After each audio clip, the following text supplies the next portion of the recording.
A very good morning to all of you. Student, previously we know from the chapter the Earth in the solar system.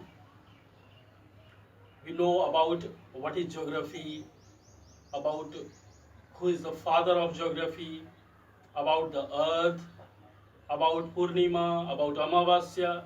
So now the next paragraph we will discuss the from geography subject. So listen very carefully.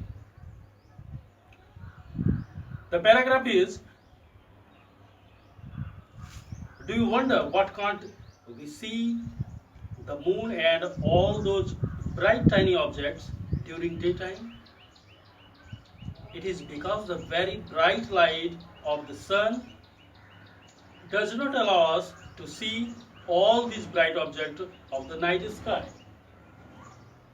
अब यहाँ पर क्या कहा गया है कि क्या आप लोगों को यह जानकर यह सोचकर कभी आश्चर्य नहीं होता है कि जो रात के समय में इतना सारा तारा और चंद्रमा और अलग अलग छोटी छोटी बिंदुएं जो आसमान में दिखाई देती है वह दिन के समय में क्यों नहीं दिखाई देती? इसका क्या रीजन है, क्यों नहीं दिखाई देता?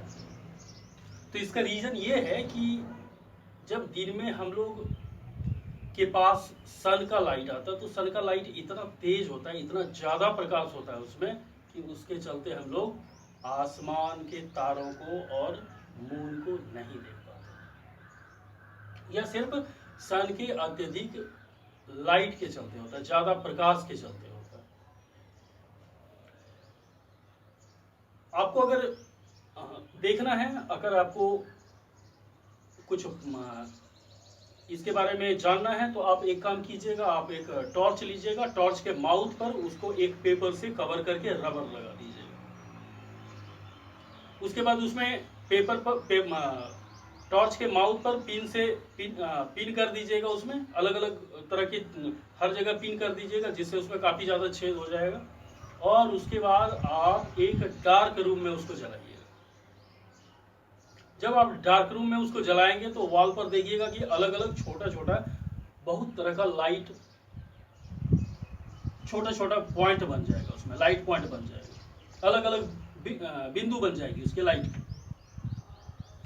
लेकिन जब आप उसमें वहां पर उस रूम में लाइट ऑन करेंगे, मीन्स बल्ब को जब ट्यूब लाइट को ऑन करेंगे तो आप देखेंगे कि वो सारा छोटा छोटा बीम, छोटा छोटा बिंदु गायब हो जाता है, कम दिखने लगता है या फिर पूरी तरह से गायब ही हो जाएगा। इसका एक ही रीजन ये हो जाता है क्या कि ज्यादा लाइट जब रूम में आ जाता है तो वो छोटी छोटी बिंदु नहीं दिखाई देने लगती है। यह सिर्फ ज्यादा लाइट के चलते ही होता है। तो इसी तरह से ज्यादा लाइट होने की वजह से हम लोग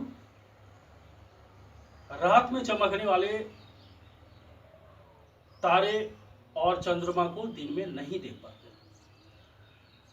The sun, the moon and all those objects shining in the night sky are called celestial bodies. अब celestial bodies का मतलब होता है कि खगोलीय पिंड, जो हम लोग आसमान में जो भी तारे, ग्रह और चंद्रमा जैसे देखते रहते हैं आसमान में, जो भी आसमान में हम लोग नाइट में देखते हैं, मून, स्टार्स एंड प्लैनेट, तो ये सब सभी खगोलीय पिंड है। Some celestial bodies are very big and hot. They are made up of gases. They have their own heat and light which they emit in large amounts. These celestial bodies are called stars. The sun is a star.